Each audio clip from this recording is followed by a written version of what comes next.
Boa noite, Volta Redonda, 23 de março de 2026. Hoje estamos aqui na sede do Simpro para entrevistar Carolina Cunha, professora, doutora, advogada, e que vai estar tratando conosco aqui um diálogo muito interessante sobre a temática violência contra a mulher. É um assunto atual, necessário, que precisamos discutir e tratar com toda a seriedade e atenção possível. Doutora, boa noite, é com você. Eu que te agradeço pela apresentação, pela introdução, pelo convite aqui do Simpro. É uma honra estar aqui enquanto professora, né, ainda tem um valor a mais. Então, estou muito feliz de estar aqui, que seja um bom papo, útil para todo mundo. Sim. E aí, como esse tema chega em sua vida? Perguntinha que tem camadas de resposta. Então, é importante, assim, compreender, porque, de fato, apesar de ser mulher, né, não quer dizer que porque sou mulher, essas reflexões que culminaram na minha pesquisa, elas surgiram para mim desde sempre. Não, elas realmente têm uma data, têm um momento da minha vida, e que eu gosto sempre de pontuar, né, porque essas construções, elas vêm sendo elaboradas com o tempo, né, com a vivência, com as experiências. Então, eu como advogada, né, tenho uma trajetória dentro do espaço público, né, advoguei muitos anos em alguns espaços, entre eles o Conselho Estadual dos Direitos da Mulher no Rio, né, coordenei um projeto de atendimento às mulheres em situação de violência lá por muito tempo, então isso já começou, né, a me implicar muito ali dentro daquele espaço, com aquelas mulheres e tudo mais, e com todos os desdobramentos que a violência causa, não só na mulher, mas na vida de filhos, na vida de uma família, no entorno, em relação à sociedade, porque envolve toda uma comunidade, né? Quando uma mulher sofre violência, isso não é um caso isolado nem privado, né? É algo que atinge uma coletividade, né? A gente está falando de mais da metade da população do Brasil, então, assim, não é algo que a violência impacta de uma maneira muito estrutural. Mas até isso se tornar uma questão de pesquisa, para mim, tem uma longa trajetória, né? Então, até então era uma questão de trabalho, como advogada e tudo mais, e depois, evidentemente, isso foi parar em sala de aula, né? Porque a partir do mestrado em ciência política eu comecei a dar aula, né? Lá em 2013. Mas eu posso te dizer que as questões de gênero, as violências de gênero, elas entraram para mim realmente como um tema de pesquisa a partir da pandemia, quando eu, coincidentemente, né, eu estava fazendo doutorado na época e fui diagnosticada com câncer de mama. E aquele momento ali foi uma reunião de fatores. Primeiro, pandemia, né, aquilo que colapsou a forma de vida que a gente tinha até então, as rotinas, e no meio daquilo tudo, eu, numa fase de conclusão de doutorado, né, já muito dentro, já tinha uma estrutura de projeto, já tinha uma estrutura em andamento destinada às mulheres em situação de cárcere, né? De princípio, a minha ideia era essa, estudar as mulheres e tal, e aquele projeto foi se reconfigurando dentro dessa mesma temática de violências de gênero, mas a princípio era um estudo em relação ao cárcere, e esse estudo foi se reconfigurando para estudar uma espécie de encarceramento que não só se dá dentro da grade, né, dentro da cela, digamos assim, mas também fora. Então, um diálogo com a realidade da mulher, e aí já não era mais só uma questão de cárcere, mas o que a gente denominou, né, o que, evidentemente, que esse conceito não é meu, ele é um conceito muito utilizado por um jurista argentino, conhecido Zaffaroni, né, e que ele usa essa expressão poder punitivo. Então, foi quando eu me achei, me encontrei, né, dentro do meu tema de pesquisa, mas não só como uma questão de pesquisa, como uma questão que me implicava pessoalmente dentro de todas essas experiências que eu estava vivendo na época, né? Então, foi aí que eu comecei a destrinchar a relação da mulher com um campo de força, né, que está dado por uma estrutura que a gente denomina uma estrutura machista, uma estrutura social misógina, de ódio à mulher. Então, eu fui começando aí, né, a partir nesse momento aí de construção desse objeto de pesquisa, aí sim, reunindo todas as minhas experiências acumuladas como advogada, como professora, né, nos meus atendimentos, eu sempre como advogada eu atendi, eu sou advogada há 26 anos, eu assim, se eu tiver que criar uma estatística, eu vou te dizer que 80% das pessoas que eu atendi, mais até, mais, com certeza mais, são mulheres. Então, só que até então eu não tinha feito eu não tinha olhado para isso como um objeto de pesquisa, reflexão crítica acadêmica, mas como questão do trabalho, como advogado, depois como professor e tal. Isso só passou a ser realmente uma questão que eu trouxe para mim a partir do doutorado, e muito fortalecido pela minha implicação no câncer de mama, porque foi um câncer que é um câncer que também tem uma especificidade de gênero, né? Mama, te afeta naqueles, digamos, nos símbolos, né? Da feminilidade, do feminino. Então, eu perdi cabelo, perdi as duas mamas. Então, assim, eu ali me vi, comecei a perceber outras coisas, como as mulheres, nessa situação também, elas eram atendidas pelo sistema de saúde, enfim. A partir daí, eu comecei a ficar implicada pessoalmente nas questões de gênero, e isso não é só um tema de pesquisa para mim. É mais que um tema de pesquisa, é um fazer, é uma atuação como cidadã, como mulher, como advogada, como professora. E a legislação? Como trata, como recepciona, como o judiciário brasileiro recepciona essas questões? Perfeito, então. Aí tem até o gancho com a pesquisa também, porque o que acontece? Como eu sou do direito, minha formação primeira é do direito. Então a gente tende, né, inicialmente, até porque a formação no direito, ela nos leva a esse caminho, que é algo que eu até desconstruo com os meus alunos em sala de aula.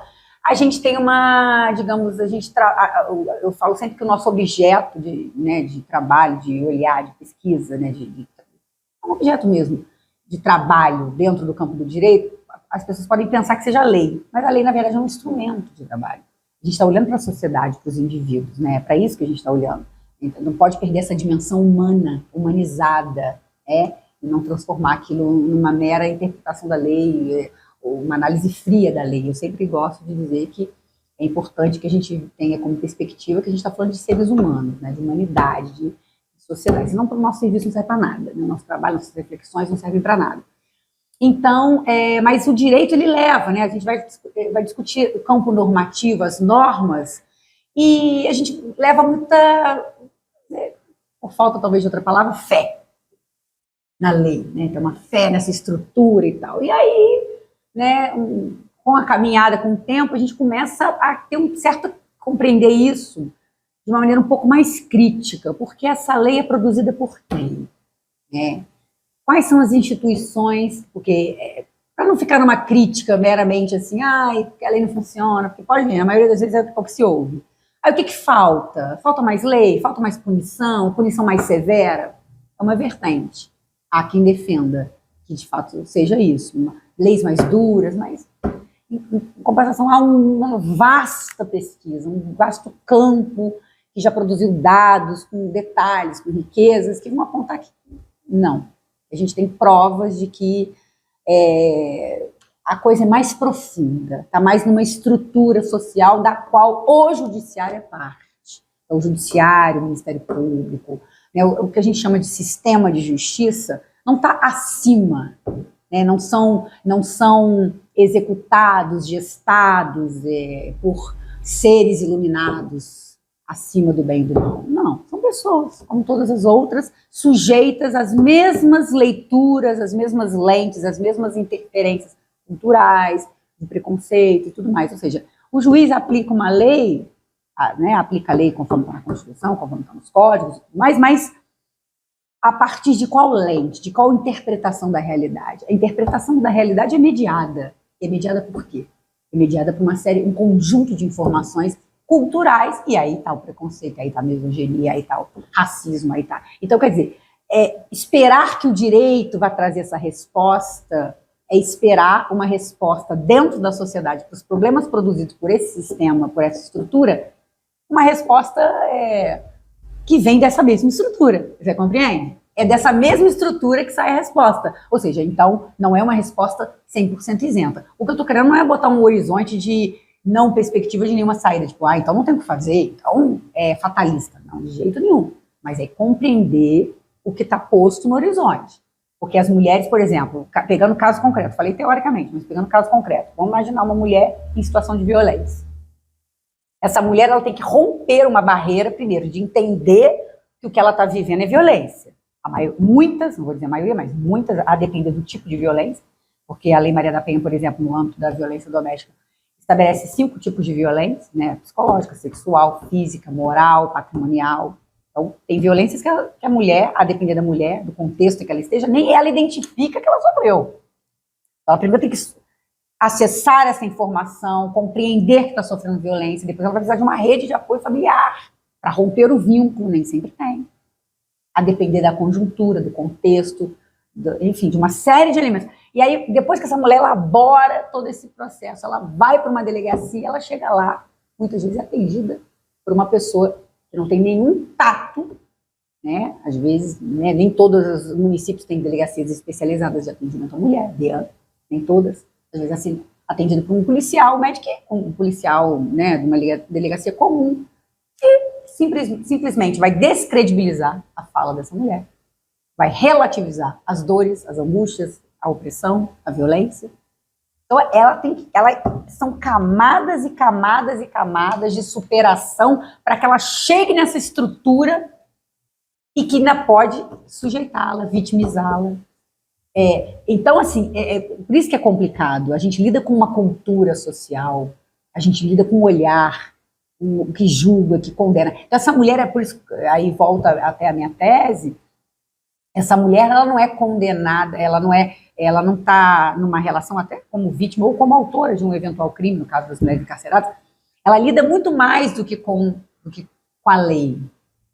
O limite não ela lida com uma estrutura social que coloca uma determinada régua, que é uma referência para a conduta de qualquer mulher, seja ela vítima ou autora de crimes, e a partir dessa régua, que é uma determinada régua social, que vai estabelecer um padrão do que é o ser mulher, do que é o ser feminino, que qualquer mulher que transgrida na condição de vítima ou de autora, ela vai responder. Ela responde para além do que necessariamente está tipificado, codificado, por além da norma, digamos assim. Deixa eu fazer uma boa provocação. Pode fazer.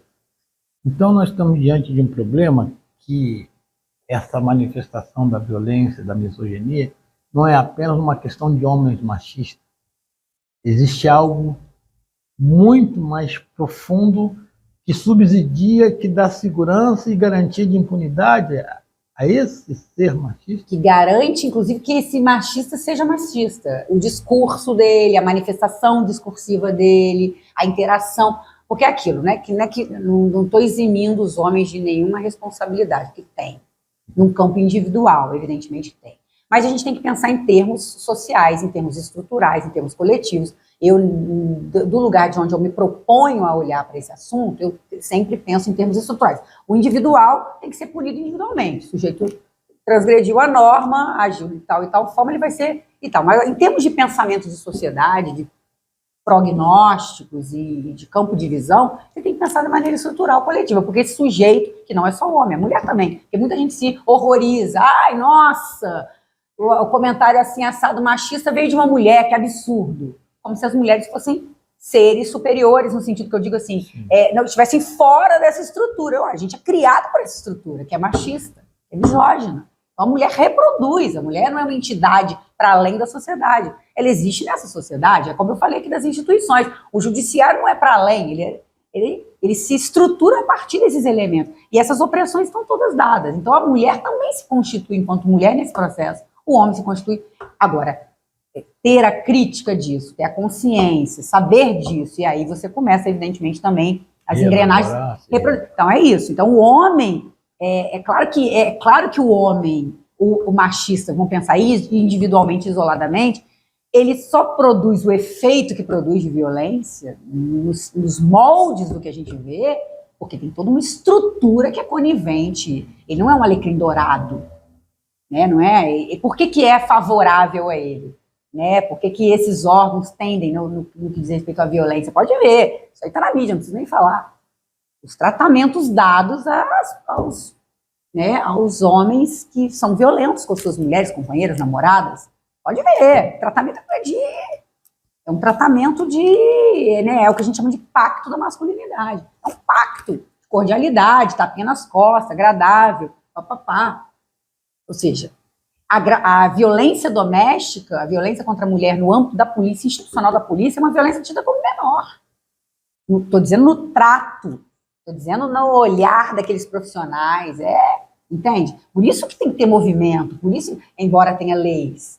Se a lei é auto-aplicável, a gente não estava nem aqui discutindo isso. E aí, ela não é auto-aplicável, né? Ela precisa de tudo isso influencia, né? Você reflete na sua discussão discussão essa questão da herança do patriarcalismo e do patrimonialismo que andam juntos, né? Com certeza. Com propriedade. Certeza. Propriedade, exatamente. Patriarcal. A figura masculina, né? Do dono, do proprietário, são figuras masculinas. É o proprietário, o homem proprietário, a nossa sociedade tendo essa origem ainda enquanto patriarcal, né? Que é o quê? Que é um consórcio, né? O patriarcado é o quê? É um consórcio Estado-homem, né?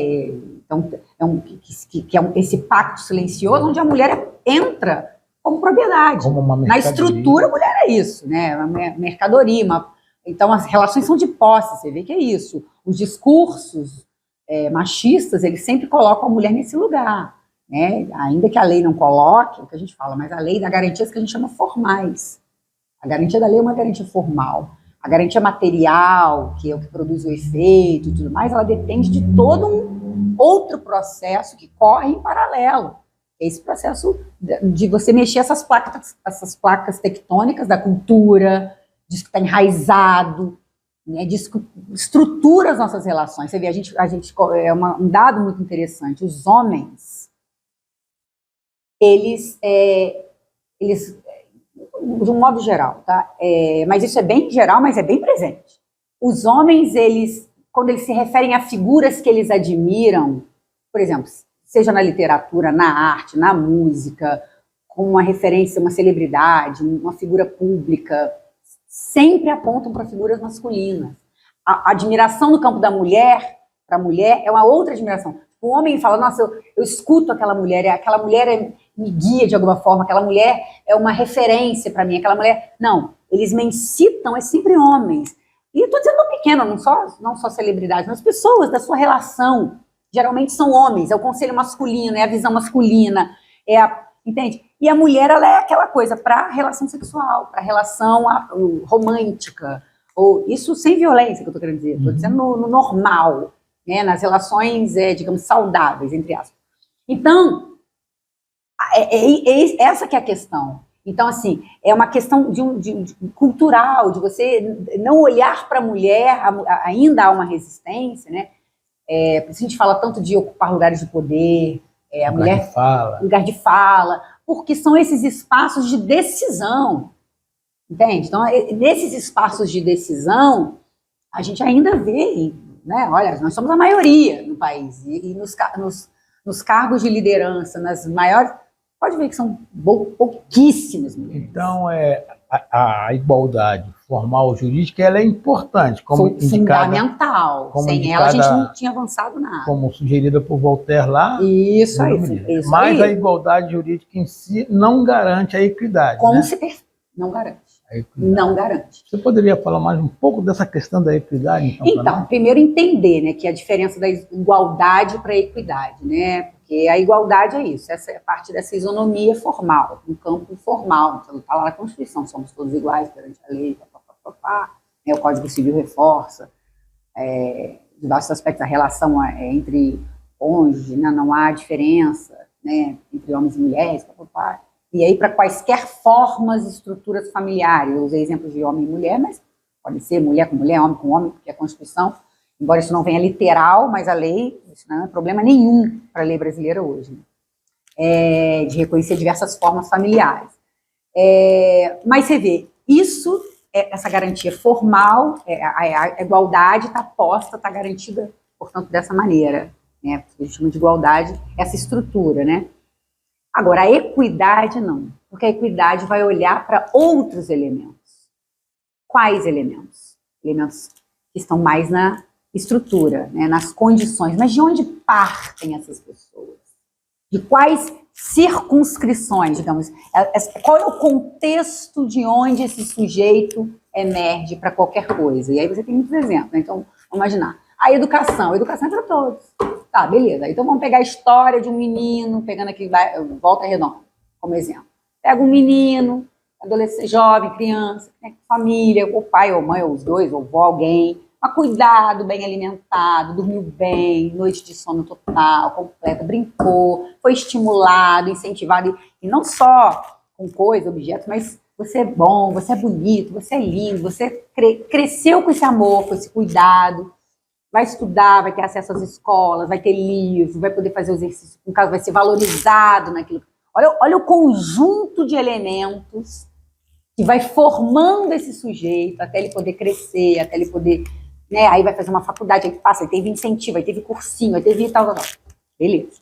Aí pega um outro menino, morador de um outro, da periferia, de Volta Redonda, de Morro lá da Caviana, e aí ele tem que trabalhar, não consegue ir para a escola, porque não tem quem leve ele na escola, já começa a complicação, falta, mãe tem que fazer faxina, tem toda uma estrutura, não tem quem fique com ele, aí ele falta, ele vem, a escola tem uma série de questões também, aí ele começa a ter que vender bala, porque a mãe trabalha, isso se não está em situação de rua, ou qualquer coisa, dependência química, papapá. Olha, a educação é para todos. Mas vamos ver a trajetória que esse menino está tendo. Aí estuda em colégio público, uma série de dificuldades, de alimentação, de passagem, de deslocamento, de acesso à informação, de acesso a livro e tudo mais. Para esse menino entrar na faculdade, né, o esforço dele, né, que aí é aquilo, é um problema que é social, coletivo, que vai ser individualizado. Então, ele é que tem que se virar. A família tem que se virar. Então, quanto o outro. Então, assim, você pode dizer que estão em condições iguais? Você pode dizer que, de fato, a equidade é isso. Então, você vai olhar para a equidade, ela denuncia uma estrutura que é absolutamente desigual. Uma série de violências e violações que estão colocadas aí, por óbvio, né? E aí, as múltiplas violências, né? Você está colocando aqui a questão das múltiplas violências, né? Da questão da mulher. E nós temos, por exemplo, também, além das desigualdades sociais, pobreza e riqueza, no Brasil nós também temos aí a questão étnica, racial. Total, com certeza. E as mulheres negras, originárias, né? Me parece que essa carga recai mais, muito mais, dentre as múltiplas violências que as mulheres são cometidas. Há um segmento expressivo de mulheres que recebe uma carga maior, inclusive dos seus companheiros negros. Com certeza. Porque é isso, é o pacto da masculinidade, mesmo dos homens. Poderia falar dessa questão? Tem um conceito, assim, que é um método, na verdade é uma chave analítica, usada muito no meio acadêmico, que eu não sei se você já ouviu falar. Ele foi forjado, né, cunhado, como a gente diz, por uma teórica, né, feminista e tal, americana, chamada Kimberly Crenshaw. O método ou chave analítica se chama interseccionalidade. E ela vai falar, né, e aqui no Brasil a gente tem uma figura maravilhosa, que é uma assistente social também, doutora, pesquisadora da Bahia, da UFBA, chama Carla Cotirene, que tem até um livro sobre essa chave analítica, como ela vai chamar. E que vai falar, né, que a gente deve tomar a realidade e essas violações e opressões através dessas, né, um olhar mediado, digamos assim, pela interseccionalidade, ou seja, entre gênero, raça e classe, pela interseção entre gênero, raça e classe. É o que ela chama de avenidas identitárias. Ou seja, se você cruzar gênero, raça e classe, as opressões, que são 3 opressões de gênero, de raça e classe, quem é que está na base da pirâmide? Quem é que está no pior lugar, considerando, né, essas opressões? A mulher preta periférica. Ela é mulher, gênero. Raça, preta. Periférica, classe. Ela está no pior lugar da estrutura social. É a que recebe os piores salários, sobrecarregada, nunca deixou de trabalhar. Por exemplo, as lutas das mulheres, né, o feminismo, a segunda grande onda e coisa e tal, o feminismo, uma das pautas muito expressivas, mas era um feminismo branco ainda, era o mercado de trabalho. As mulheres precisam do mercado de trabalho. As mulheres pretas já estão no trabalho desde criança. Então, é um olhar diferenciado para elas. Então, assim, acessam os piores lugares. É isso muito herança do processo, né, de colonização, né, de quase 400 anos de escravidão. Né? Então, a gente tem isso não é do nada, evidentemente. O Brasil ele emerge né, a partir dessas violências, dessas violações graves de direitos. Né? Então, a mulher preta está nesse pior lugar. Então, assim, tudo que você for considerar, por exemplo, dentro do campo da violência, se você for analisar a violência contra a mulher, você vai ver que também, se você for analisar pela interseccionalidade, você vai ver quem é só. Vou fazer uma outra. Olha meus olhos. Sim. Olha meus olhos. Sim. Vou revelar algo aqui. A bisavó da minha mãe era escrava. Minha mãe está viva, com 93 anos. Vocês podem ir ali agora no Monte Castelo, que ela está lúcida e conta essa história. A bisavó da minha mãe, então minha tataravó, era uma escrava reprodutora. Eu estou tocando isso para falar da mestiçagem. Isso aí. A mestiçagem no Brasil, ela se dá em cima da violência. Da violência, total. E esse fazendeiro, que era dono de minha avó, da onde vem essa linhagem, meio assim, a mestiçagem da minha família. Ele era italiano, descendência italiana, foram para a Zona da Mata, em Viçosa. Sim. E essa mulher, dos vários filhos que ela teve, ela só ficou com 2. Que foi o pai da mãe da minha mãe, chamado José Romualdo, e a tia Martinique, que já foi com um negro reprodutor. E aí veio aquele negócio de ventre livre, ela conseguiu ficar com 2 filhos. Quantos filhos ela teve quanto tempo a minha tataravó começou a gerar filhos? Olha isso. Então, as mulheres convivem com essa violência. Totalmente. E aí eu quero que você... Isso é uma violência absurda, porque, primeiro, não é só uma violência vivida por essas pessoas, por essas mulheres que foram escravizadas. É sempre importante dizer, elas não são escravas. Foram escravizadas. Só isso já denuncia. Exatamente, né? E assim, não só, porque isso afeta todo o percurso que vem depois. Isso criou um lugar. A marca está no meu corpo. A marca está no corpo, não. E está nas interdições. Por isso, quando a gente fala de cota, eu não vou nem nomear a maneira como eu trato as pessoas. Questionam, que criticam as cotas, não vou fazer isso aqui, eu não vou cometer isso, porque minha veia salta e aí não fica bonito no vídeo. Mas nós vamos debater isso. Mas o que acontece? É sobre um reparo histórico. Mas eu não escravizei. É um reparo histórico, sim, é uma dívida, porque esse país ele foi erguido à base de violência. Não dá para pagar. E assim, não é só uma violência da escravização e do processo de colonização, uma violência que perdurou muito para depois da Lei Áurea e até hoje. Dia 15 de março, uma mulher preta, médica, oncologista, saía de Cascadura visitando a sua família e foi morta. Morta pelo quê? Por que ela foi morta? É aquilo que o pessoal fala. Uma mulher branca transitando pela rua, o guarda-chuva dela, uma furadeira, sei lá, o que é que ela venha carregar na bolsa, um secador, jamais vai ser confundido como uma arma. Então, meu filho, não vem querer me convencer que não tem. Então, assim, é para além. Por quê? Por que para além? Porque é isso. Quando a gente fala que isso altera a percepção, é um processo subjetivo. Porque alteram a percepção. As pessoas andam na rua. Eu estou andando na rua. Mulher à noite andando na rua já tem. Olha para tudo quanto é lado. Sabe?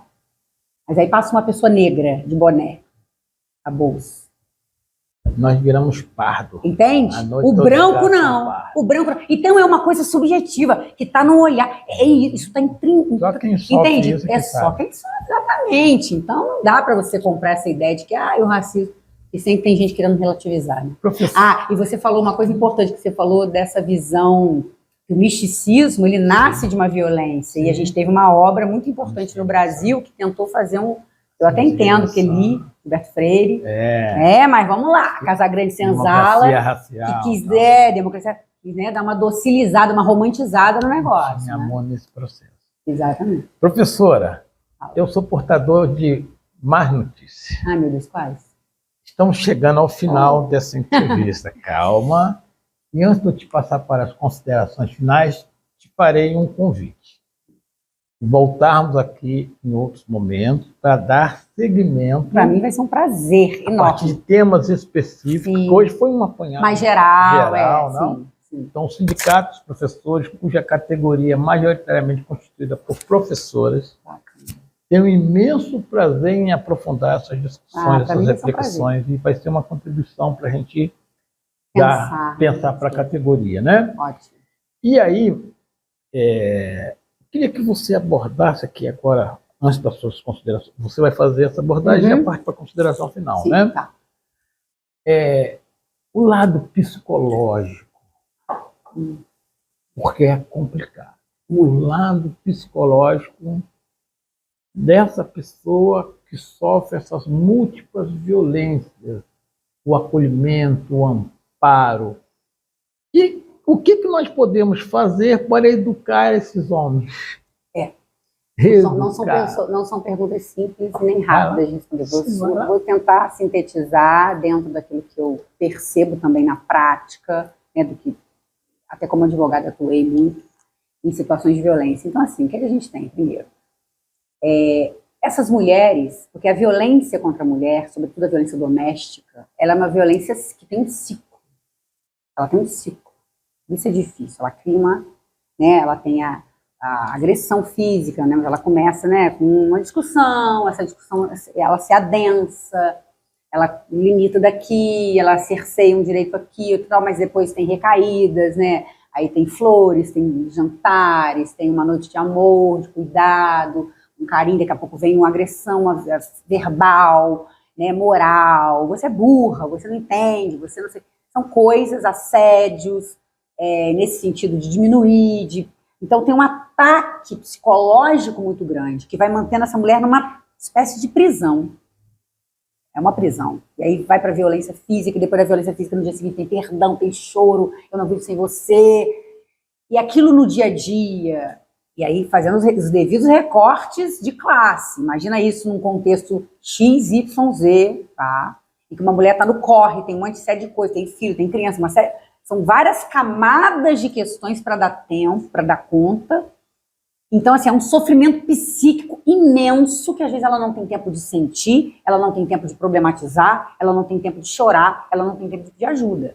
Então, é uma mulher em sofrimento psíquico grande.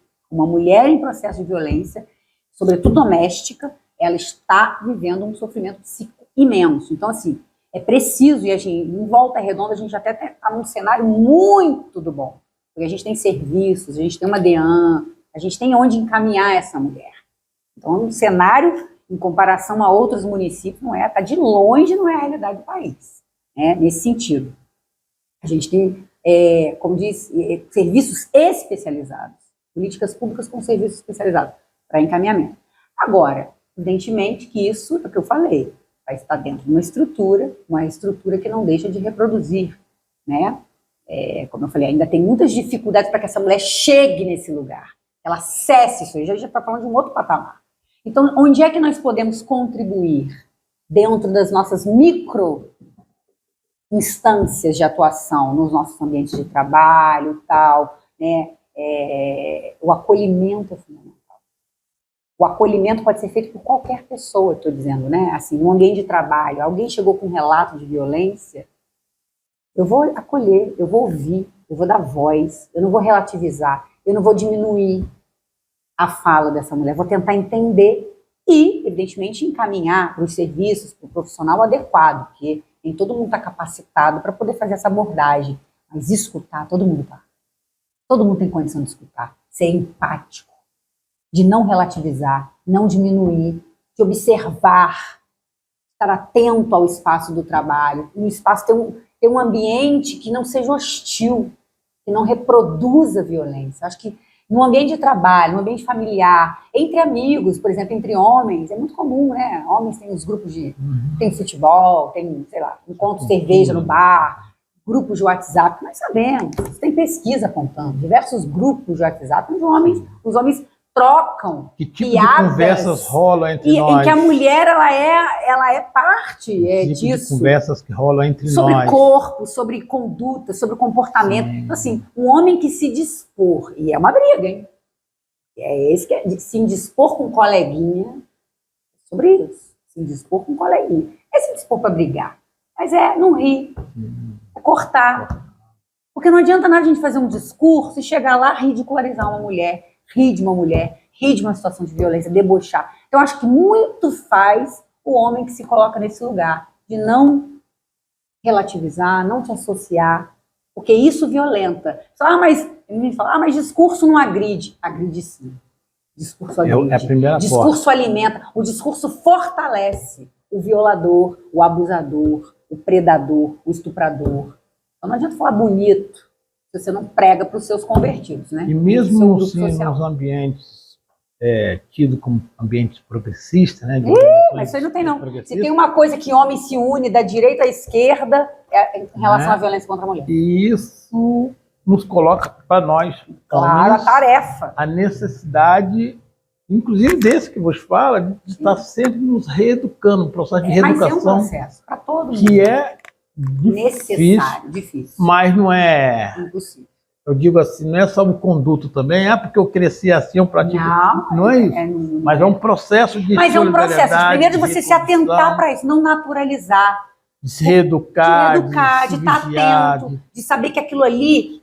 machuca os outros, faz sofrer. Porque machuca mesmo. Né? Porque causa afeta, traumas terríveis. E outra, faz essa mulher... Imagina um ambiente de trabalho onde você tem risinhos, piadinhas machistas o tempo todo. Você acha que essa mulher, se ela estiver sofrendo algum tipo de assédio nesse espaço de trabalho, ela vai se sentir confortável para dividir com alguém? Não vai. Precisamos, nós homens que somos pais, nós homens que somos avós, nós homens que somos amigos, nós homens que somos, no meu caso, professor, nós temos que estarmos passando por um processo constante de revisão, de constante. É chamar atenção, porque é grave. E outra coisa, né, porque se tem muito no senso comum, é o comportamento da mulher, é a roupa da mulher. Exemplos não faltam. Mulheres freiras, o hábito é sexo, é sensual, está mostrando o quê? Crianças mortas, mulheres mortas são abusadas. Então, quer dizer, isso, o lugar, a roupa, né, não dá nem para você sustentar seriamente um argumento desse. Não é álibi, né? Não é argumento. Então, quer dizer, sobre nenhum aspecto, a mulher vítima, o discurso, a violência se justifica por qualquer conduta de uma mulher vítima. Ela é vítima. A gente tem que olhar para quem abusou, para quem violou, para quem violentou. É esse comportamento, essa conduta. Aí sim, é para ele, né, que ele, eu falo porque na sua imensa maioria são homens, né? É para ele que a gente tem que se dirigir, não para a mulher. A mulher tem que ser acolhida, inclusive o nome, pode ver, na maioria das notícias que saem de violência contra a mulher, o nome da mulher logo é falado. O do homem não, preservado. O homem é preservado, a mulher não é preservada. Entende? Então, assim, é sério, a gente precisa olhar, a gente tem muito o que fazer no âmbito, nas nossas micro instâncias de atuação, a gente tem muito o que fazer. Eu acho que esse podcast e esse momento aqui já é um fazer, já é uma ação, né? Muito obrigado. Eu que agradeço, gente. Muitíssimo obrigada. Voltaremos aqui em outros momentos. Uma honra, uma alegria. Obrigada. Simples Fluminense, Sindicato dos Professores do Sul Fluminense, Volta Redonda, 23 de março de 2026. Grato, uma boa noite. Tchau, tchau.